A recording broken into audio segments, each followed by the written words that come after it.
Tens Deus olhos de carne? Essa pergunta aparece no livro de Jó, capítulo 10, versículo 4.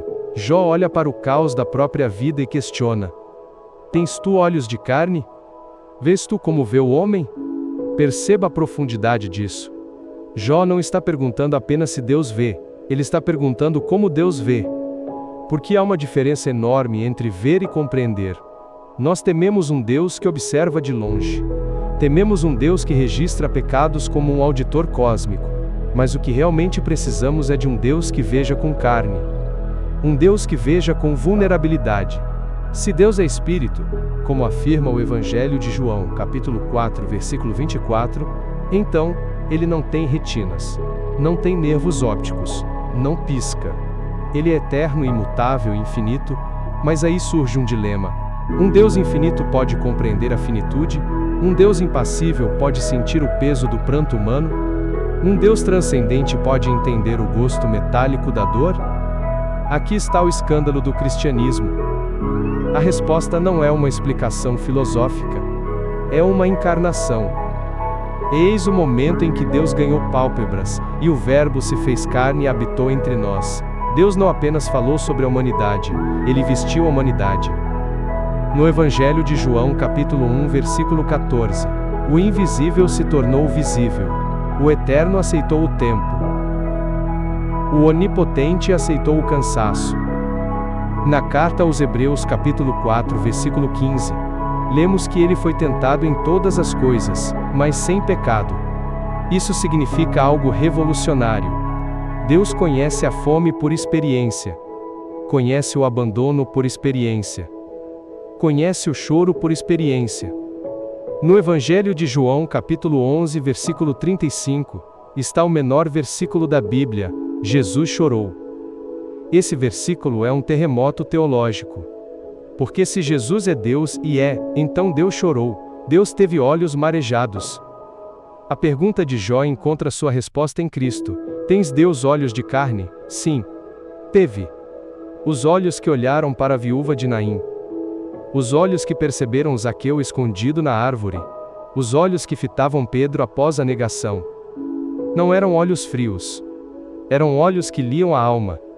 No Evangelho de João, capítulo 14, versículo 9, Jesus declara: Quem me vê a mim vê o Pai.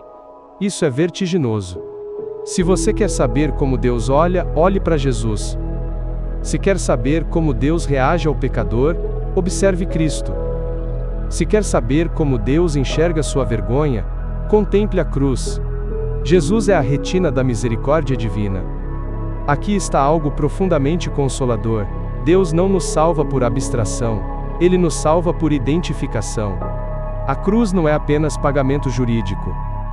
É solidariedade cósmica. Na carta aos Hebreus, capítulo 2, versículo 18, lemos que Ele pode socorrer os que são tentados porque Ele mesmo sofreu, sendo tentado. Isso significa que não existe dor inédita diante de Deus. Você nunca chega ao céu dizendo: isso o Senhor não entende. Ele entende. Ele viu com olhos inchados de choro. Ele viu com olhos ardendo de poeira da estrada.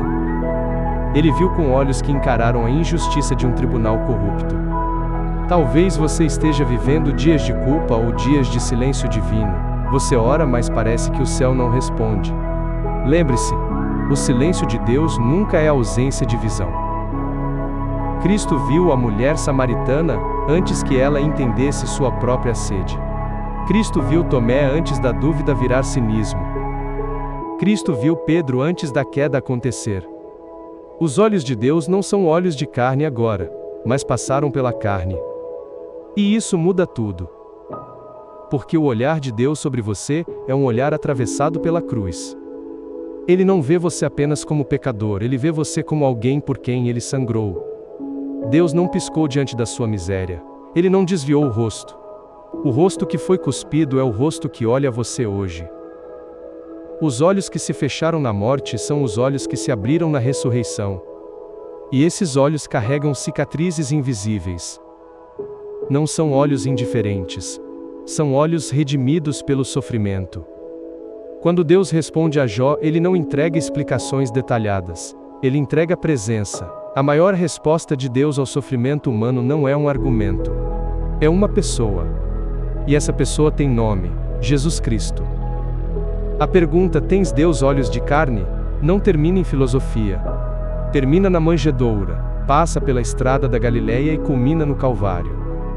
Hoje, quando você dobrar seus joelhos, lembre-se, você não ora a um conceito. Você ora a um Deus que teve pálpebras. Você não ora a um observador distante. Você ora a alguém que já sentiu o peso da noite escura. O cristianismo não é a fé em um Deus que assiste. É a fé em um Deus que entrou na cena. Então sim, Deus teve olhos de carne. E esses olhos olharam para o mundo. E decidiram amar até o fim.